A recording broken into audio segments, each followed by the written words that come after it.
যা কিছু বলছে রাজনৈতিক কারণে এর থেকে অনেক বড় কিছু বলবে। আজকে দেখেন বাবুল ভাই একটা গ্রুপ মেনটেন করে, আমি একটা গ্রুপ মেনটেন করি, হেলাল সাহেব সে একটা গ্রুপ মেনটেন করে, আমাদের মেয়ের মন্ত্রীবর একটা গ্রুপ মেনটেন করে, সাহিত্য গ্রামের একটা গ্রুপ মেনটেন করে, এক গ্রুপের কামরু সেও একটা গ্রুপ মেনটেন করে।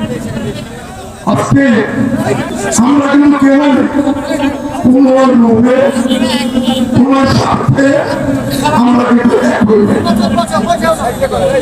শহীদ রাষ্ট্রপতি জিয়াউর রহমানের উন্নীত আদর্শ বিএনপির রাজনীতিকে কারিয়ে করে আমরা প্রতিষ্ঠা করেছি।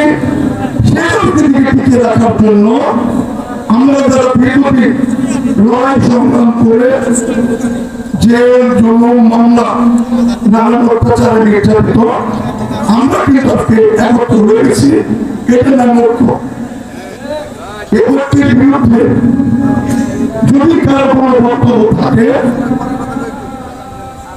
দয়া করে কোনো মিটিং দিয়ে এরপরে দয়া করে বেশি ঠিক করবেন না।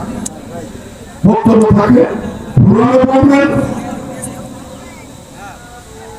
সেখানে আমরা তার একটা সংশোধন দেখি।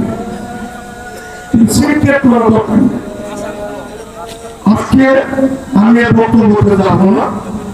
আমাদের ধন্যবাদ জানাই, অন্তত আপনারা কর্মী সভাকে জনসভার পরিণত করেছে। তবে এখানে অভিজ্ঞতার প্রয়োজন। ইতিপূর্বে যে ৫-৭টা মিটিং হয়েছে, আমি একটা মিটিং এর ৫-৭টা উপস্থিত থেকে মনিটরিং করে তারা বড় সফলতা আসছে।